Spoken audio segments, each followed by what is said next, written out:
қазіргі таңда қазан айынан, 1 қазаннан бастап біз 4 тоқсанға құжат қабылдап жатырмыз. Егер де міне 1-нен 30 аралығында сіздер құжат тапсырсаңыздар, сіздерге жылдың аяғына дейін жаңағыдай атаулы әлеуметтік көмек 3 айға тағайындалады. Бірақ егер де бір өзгерістер болса, жұмыстан шығып қалғандай болсаңыздар, жаңағыдай немесе басқа жаққа көшіп кеткендей жағдай болса, онда жаңағыдай атаулы әлеуметтік көмек тоқтатылады. Әке шешесі 3 баласы болса, әр адамға жаңағы кіріс көзі 41.074 мысалы құжат тапсырғанда азаматтардан құжат алуға міндетті емессіздер деген сұрақтарыңызға мен былай жауап берейін. Әлеуметтік кодекстің өзінің 2 ережесі бар. Правила назначения, правила исчисления дейміз.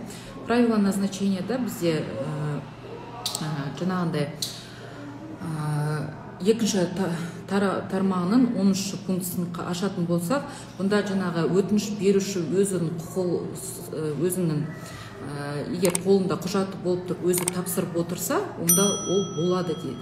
Өйткені бізде мысалға информационный системада, базамызда кейде бір мағлұматтар толық көрсетілмейді. Сол себепті біз 30 күнтізбелік күн ішінде жаңағындай мемлекеттік мекемелерге сұрау саламыз. Ол қандай сұраулар? Мысалға, осы жақтан мысалы атаулы әлеуметтік көмекке құжат тапсырып отырған өзіндегі басқа облыстарда мал мүліктер шығып жатса, немесе жаңағындай құжат тапсырады, көлік, движимое, недвижимое имущество дейміз ғой, алып отырады, бірақ құжаттарын тапсырмайды алғаны жайлы. Бірақ системада көрсетпесе, біз госоргандарға жаңағындай сұрау саламыз, қашан алынды, қандай көлемде деген сияқты. Жалпы атаулы әлеуметтік көмекке тапсыру үшін сіздер жеке кабинетіңізде егов арқылы тапсыра аласыздар, өтініштеріңізді бере аласыздар.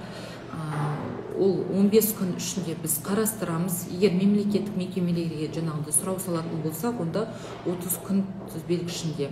Қазанның 1-інде кешігіп, мысалы ноябрьда тапсырып жататын, қарашада тапсыратын болсаңыздар, онда сіздер қараша мен желтоқсанға ғана тапсыра аласыздар. Жалпы 4 тоқсан ғой, неге 1 айға бермейсіздер деген сұрақтарыңызға осы жауап.